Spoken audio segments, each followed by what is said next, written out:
Anies Baswedan mendapat dukungan penuh dari PKS yang mengusungnya bersama kadernya Sohibul Iman di Pilkada Jakarta. Lantas, apakah Anies dan kader PKS bakal berhadapan dengan calon yang terkena Jokowi efek dan seberapa kuat Jokowi efek di Jakarta? Kita akan bahas lebih lengkap bersama Direktur Eksekutif Parameter Politik Adi Prayitno. Halo, selamat malam Mas Adi, apa kabar? Selamat malam, Mas. Mas Adi, jadi gini, Anies sebagai bekas atau mantan gubernur Jakarta tentu popularitasnya atau elektabilitasnya juga kita tahu sangat tinggi di Jakarta. Tetapi di pemilu lalu kita juga tahu ada Jokowi efek yang kuat begitu, yang akhirnya pasangan yang dipersepsikan dekat dengan Jokowi ini menang. Nah ini menurut Anda seberapa kuat Jokowi efek ini di Pilkada Jakarta kalau kemungkinan berhadapan dengan Anies Baswedan yang sangat populer juga? Ya, saya kira kalau kita bicara tentang pilkada serentak secara nasional, salah satunya di Jakarta, saya kira Jokowi efek itu tidak terlampau dominan dan tidak terlampau signifikan. Argumennya dua hal. Pertama, memang sejak lama pemilih di Jakarta itu resistensinya terhadap Jokowi cukup tinggi. Artinya calon-calon yang seringkali dikaitkan dengan Jokowi itu seringkali sulit untuk mendapatkan dukungan yang cukup signifikan. Yang kedua, tanggal 27 November saat pelaksanaan Pilkada Jakarta itu yang bersamaan dengan seluruh provinsi kabupaten kota di seluruh Indonesia, posisi Jokowi sudah tak lagi jadi presiden. Jadi siapapun nantinya yang maju dalam Pilkada Jakarta yang diusung oleh Kim, Koalisi Indonesia Maju itu bukan karena efek Jokowi, tapi justru sangat tergantung bagaimana sang calon itu memiliki elektabilitas cukup tinggi ataupun tidak. Kalaupun toh mau disebut ada efek presiden, saya kira tanggal 27 Juli itu adalah efek Prabowo yang akan kelihatan semakin signifikan dan tentu menjadi kunci. Karena pertanggal 20 Oktober, persis sebulan sebelum pencoblosan, sudah ada peralihan dan transisi politik presiden dari Jokowi ke Prabowo Subianto. Mas Jadi Adi, dalam ya. kalau Anda bilang Jokowi efek ini kurang terlalu berpengaruh di Jakarta, apakah sebaiknya nanti koalisi Indonesia Maju katakanlah yang akan mengajukan calon selain Anies ini tidak mengandalkan Jokowi efek dan mencari mungkin Prabowo efek atau seperti apa? Kan sebenarnya kalau mau jujur dalam Pilgub Jakarta itu yang dilihat adalah sosok yang ingin bertanding. Kenapa Anies Baswedan itu kuat dan solid? Karena Anies lah yang kemudian dinilai punya penetrasi dan basis dukungan yang kuat.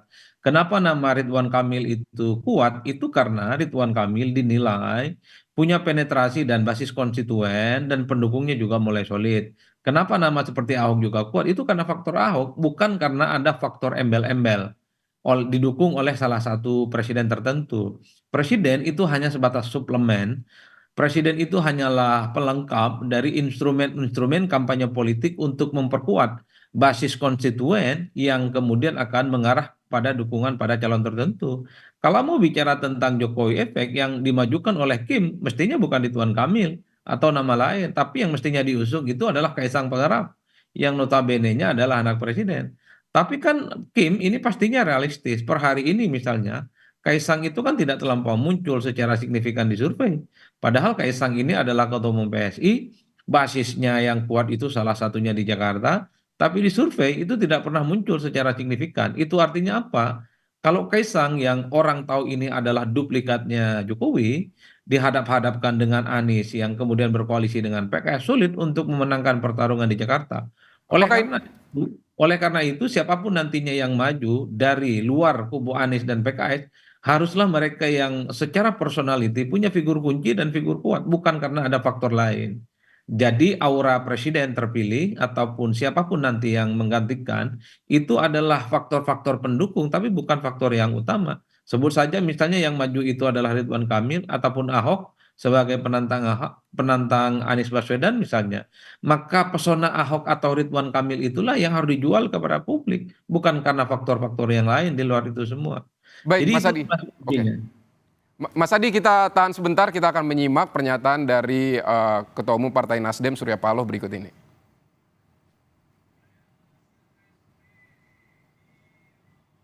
Dari berbagai sumber, ya memang Anies Baswedan yang saat ini amat sangat mendominasi skor daripada seluruh survei ya. Rankingnya nomor 1 dia. Meskipun Saya pikir capek juga orang menghadapin dia di Jakarta ini. meskipun akan diadu dengan Ridwan Kamil gitu Pak Surya. Boleh-boleh aja kan nggak apa-apa. Siap jadi Bagusnya memang kalau Bung Ridwan juga mau kan, supaya ada keseimbangan dikit kan. Mas Adi, kalau kita lihat tadi Pak Surya Paloh bilang ini Anies Baswedan masih yang paling populer begitu. Nah kalau calon lawan Anies Baswedan nanti, kalau tadi menurut pendapat Anda Jokowi efek kurang berpengaruh, apakah calon lawan Anies Baswedan nanti ya tidak mengandalkan Jokowi efek atau malah bisa berdampak negatif begitu? Seperti apa Mas Adi?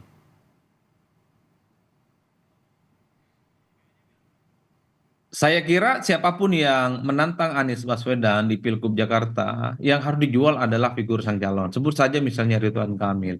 Maka Ridwan Kamil itu harus kerja keras, harus kerja-kerja yang terukur, disupport oleh sistem dan tim pemenangan yang tergabung dalam KIM. Itu adalah kunci utama.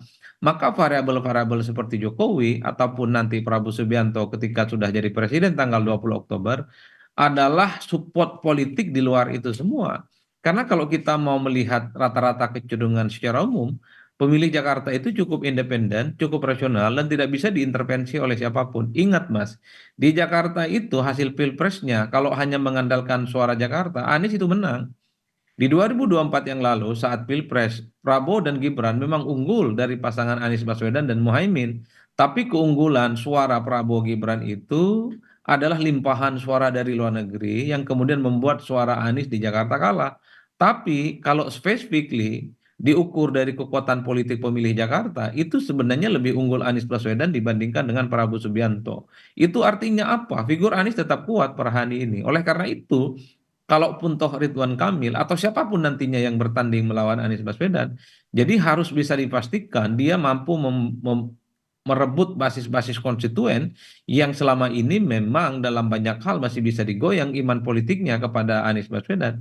Ini yang saya sebutkan, butuh kerja-kerja keras, butuh kerja-kerja yang terukur, bukan hanya mengandalkan Jokowi efek Baik. ataupun Prabowo efek. Oleh karena itu, inilah yang saya kira dalam pilkada, dalam banyak hal, yang dilihat itu adalah calon yang kemudian diusung. Apakah Anies kemudian punya kesempatan untuk bisa dikalahkan? Sangat mungkin.